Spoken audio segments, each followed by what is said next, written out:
રાધનપુર ખાતે રાધનપુર સાતનપુર સમી તાલુકાના ક્ષત્રિય ઠાકોર સમાજનું સ્નેહ મિલન કાર્યક્રમ અને નવીન શિક્ષણ સ્કૂલોનો ખાતમુહૂર્ત કાર્યક્રમ યોજાયો, જેમાં અધ્યક્ષ સ્થાને ગુજરાત રાજ્યના વિધાનસભાના અધ્યક્ષ, બનાસ ડેરીના ચેરમેન શંકર ચૌધરીની ઉપસ્થિતિ ભાભર હાઈવે પોરાણ રોડ ઉપર ક્ષત્રિય ઠાકોર સમાજ શિક્ષણ સ્કૂલ ખાતે આ પ્રસંગે મોટી સંખ્યામાં ક્ષત્રિય ઠાકોર સમાજના કાર્યકર્તાઓ, સમાજના અગ્રણીઓ, સાધુ સંતો અને રાજકીય અગ્રણીઓની ઉપસ્થિતિમાં યોજાયો હતો।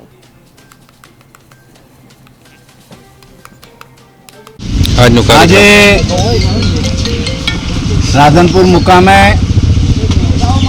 સદારામ કન્યા છાત્રાલય અને કુમાર છાત્રાલય અને હાઈસ્કૂલના જ્યારે ખાતમુહૂર્ત પ્રસંગે ગુજરાત વિધાનસભાના અધ્યક્ષ આદરણીય શંકરભાઈ ચૌધરી સાહેબે આવ્યા, સાથે સાથે પાટણ જિલ્લા પ્રમુખ આદરણીય ડૉક્ટર દશરથજી ઠાકોર અને સંતો પણ પધારીને દોલતરામ બાપુ,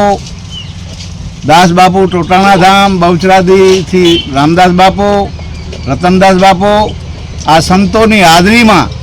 આજે એ શક્તિ વિદ્યાલયના એ મકાનનું ખાતમુહૂર્ત કર્યું છે અને સંતોએ આશીર્વાદ આપ્યા છે। એટલે હું માનું જ્યાં સુધી વહેલી તકે આ ભવનનું એ બાંધકામ થશે, એમાં દરેક સમાજના લોકો આવ્યા અને ઠાકોર સમાજના વિશેષ લોકો આવીને સાથ સહકાર આપવાની ખાતરી આપી અને એ શિક્ષણના ધામમાં બધા એક રસ થઈને સંપ થઈને કામ કરશું એવી ખાતરી આપી।